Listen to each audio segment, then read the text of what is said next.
할렐루야. 오늘 세 번째 시간입니다. 이제 첫 번째는 하나님은 우리의 보호자, 국방이 되어 주신다. 두 번째, 하나님은 우리의 보건정책이 되어 주신다. 제가 만난 말이지만 좀 굉장히 근사한 것 같습니다. 아이디어가. 그 다음 이제 세 번째가 뭐냐면 하나님이 우리의 경제가 되어 주신다. 성경은 진짜 너무너무 신기하고 하나님의 섭리는 영원토록 불변하시고, 이 우리 대한민국, 내 조국이 그 아주 좋은 증거입니다. 네? Obvious evidence라고 그러죠. 아주 명확한 증거 국가예요. 그 레위기 26장 18절, 19절, 20절에 이런 말씀이 나옵니다. 또 만일 너희가 그렇게까지 되어도 내게 청종하지 아니하면 너희의 죄로 말미암아 내가 너희를 7배나 더 징벌하리라. 하나님의 섭리 가운데요, 아예 하나님을 모르는 사람들이나 아니면 뭐 전혀 교회 밖의 사람들, 그 나라가 기독교 문명권이 아니고 그런 거는 이 말씀에 해당이 안 돼요. 그러나 이제 한국처럼 기독교를 받아들여서 120, 30년 만에 이런 준기독교 국가의 형태가 되고 세계 선교사 파송 2위 국가가 되는 그야말로 눈부신 교회 성장을 일으켜서 기독교가 한 사회 중심축이 되어버린 이런 나라의 경우는 하나님이 마치 당신이 신정정치를 하던 이스라엘처럼 그렇게 다루신다는 거예요.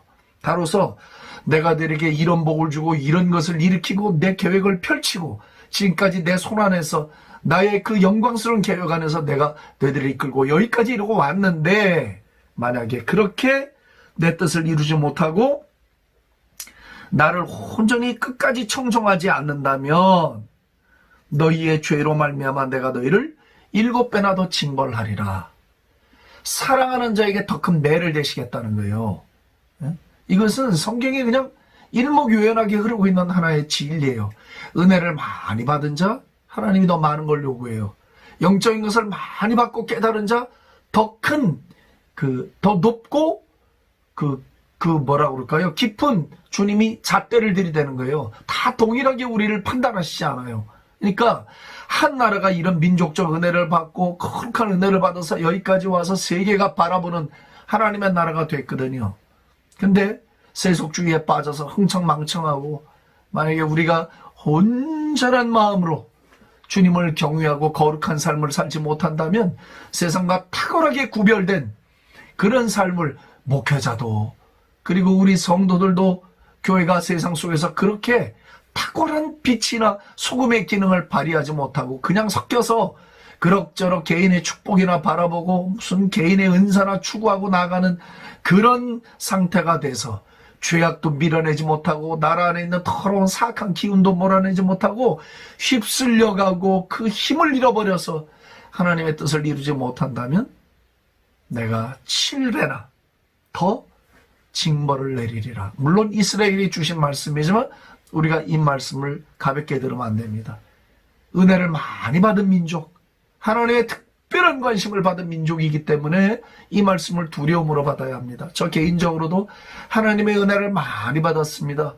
하나님의 사랑을 정말 많이 받았습니다. 어려서부터 이 나이가 되도록. 그렇기 때문에 하나님이 나에게 요구하시는 건 다른 사람의 기준과 다릅니다. 절대로 같지 않습니다. 하나님이 나를 더 가까이 두려워하시고 더 깨끗한 자녀가 되기를 원하고 더 거룩한 자녀가 돼서 당신과 교제하기를 원하고 당신의 마음속에 있는 삶을 살아가기를 우리 아버지가 원하시는 거예요. 여러분, 이 사실을 오늘 깨달아야 합니다. 이 사실을 붙들고 믿어야 합니다. 대강 나는 다른 사람하고 똑같이 하나님이 평가하고 기준 두는 게 아니에요. 은혜를 받으면 받을수록 그렇기 때문에 더 조심스럽게 살아야 되는 거거든요. 그러면서 내가 너희의 세력으로 말미암은 교만을 꺾고 너희의 하늘을 철과 같게 하며 너희 땅을 놋과 같게 하리니 너희의 수고가 헛될지라 땅은 그 산물을 내지 아니하고 땅의 나무는 그 열매를 맺지 아니하리라. 무슨 얘기입니까? 경제가 어려워진다는 거예요. 하늘이 문을 닫았어요. 비가 안 오는 거예요. 그냥 땅이 쩍쩍 갈라지는 가뭄이 온다는 거예요. 그리고 땅이 녹과 같이 되었으니까 씨를 뿌려도 열매가 안 나오는 겁니다. 이거 농경사회니까. 하나님이 징벌하시는 방법 중에 농경사회 방법이에요. 그러니까 많은 사람들이 고통을 당하는 거예요. 땅에서 열매가 안 나오니까.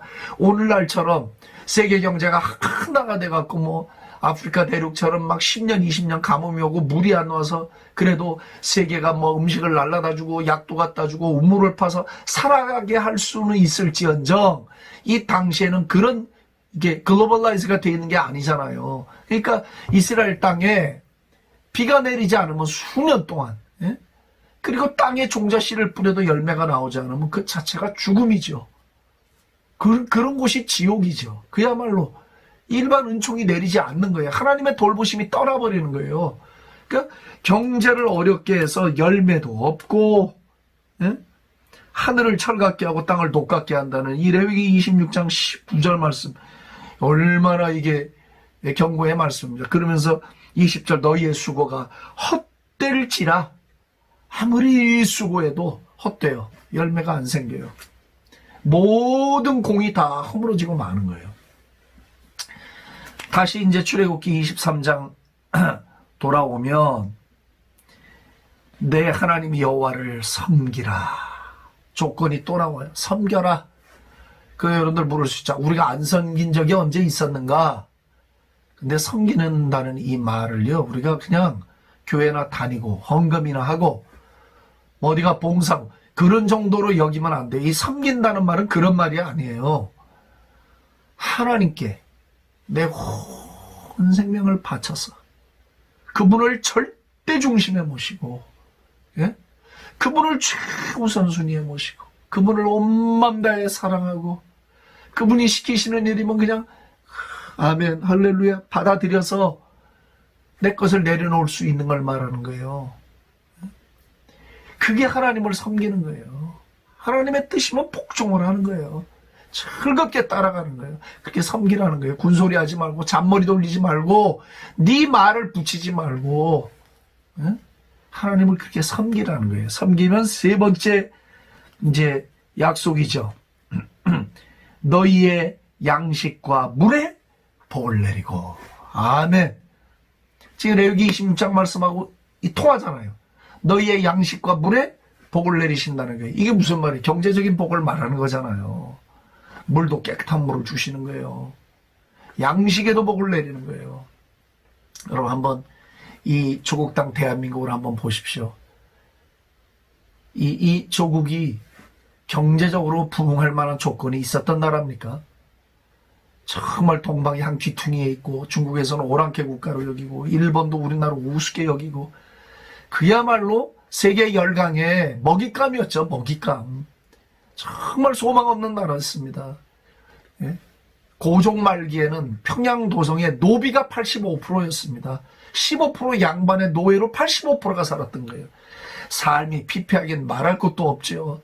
이런 나라가 이렇게 하나님을 섬기는 나라 경제 대국으로 확 일어설 수 있었어요. 예? 어떻게 가능했습니까? 하나님이 복을 주신 거예요. 하나님이 복을 전적으로 쏟아부어 주신 거예요. 그냥 그렇게 어려울 때 우리 믿음의 선배들이 산에서 들에서 목을 놓아 울고 처리하며 기도하고 거적을 깔고 기도하고 주여 우리 민족 살려주옵소서. 우리 민족이 잘되게 해주옵소서. 우리 민족이 여호와 민족 되게 해주시고 우리 민족이 예수 민족 되게 해주시고 우리 민족이 구워줄지언정 꾸는 나라 안 되게 해달라고 그냥 부르짖고 울부짖고 기도하던 그 결과가 지금 오늘의 대한민국의 경제 복을 만들어낸 거예요. 하나님을 그렇게 섬겼잖아요. 정말 열심히 섬겼죠. 제 기억에도 우리 선배들 신앙생활 진짜 멋들어지게 했습니다. 투박해 보이긴 하고 세련되지 않았어도 신앙생활이 세련되면 또 좋을 게 뭐가 있습니까? 겉멋만 들리지. 네? 하나님이 세련되신데 세련된 우리가 왜 필요합니까? 하나님이 지혜로우신데 하나님이 지식인데 하나님이 똑똑한 사람 찾는 게 아니에요. 또 똑똑한 사람도 필요하겠지요. 하나님은 당신에게 순종 잘하는 사람이 필요한 거예요. 하나님의 손에 쓰임받을 어베일러블한 사람이 필요한 거예요. 그렇기 때문에 우리가 하나님을 잘 섬기잖아요. 정말 잘 섬기고 또 말씀드립니다. 경외하는 일에 힘을 쓰면 하나님 경제를 책임져 주시는 거예요. 나라가 경제로 혼란이 오지 않아요. 예? 우리가 뭐 누구를 비판하고 누구 때문에 그렇게 됐다, 아무개 정치인 때문에 이렇게 됐다 막 손가락질하지만 그건 아니에요. 우리가 우리 자신들을 냉정하게 평가해야 돼요. 교회가 하나님을 잘 섬겨왔는가, 우리가 정말 두렵고 떨리는 마음으로 우리 하나님을 섬겨왔는가, 우리 자신을 돌아봐야 돼요. 그리고 온 우리 천만 성도가 정말 혼신의 힘을 다 기울여서 그분 앞에 눈물로 나아가고 있는가, 변치 않는 마음으로 그분을 사랑하고 섬기고 있는가. 그렇게만 되면 있잖아요, 나라 경제가 어렵잖아요. 지금까지 여기까지 온 것도 우리 실력으로 온 게 아니거든요. 우리 기술, 우리 지식, 우리 머리, 천만의 말씀이에요. 아니에요. 하나님의 전폭적인 그 언약의 축복 때문에 여기까지 온 거예요. 개인의 축복이 아닙니다. 민족적인 복을 받은 거예요. 그렇기 때문에 이 세 가지 원리를 마음에 넣어야 돼. 하나님 우리 국방이 된다. 하나님이 우리의 보건정책이 된다. 세 번째, 하나님이 우리의 경제가 되신다는 거예요. 아멘. 하나님 잘 섬기면 개인이나 사회나 나라가 하나님의 복을 받게 되어 있습니다. 그렇기 때문에 오늘 이러한 시점에, 이러한 시절에 우리가 다시 말씀 앞으로 돌아가서 이 원리들을 견고하게 붙잡고 이것을 적용하고 이대로 살아보십시오. 틀림없이 하나님이 약속한 이 언약과 이 보호하심과 인도하심이 우리의 삶에 풍성하게 나타나서 우리를 인도해 가실 것입니다. 그런 은혜가 여러분들과 저의 삶에도, 우리 민족 위에도, 또 열방들 위에도 넘쳐나기를 주의 이름으로 축복합니다.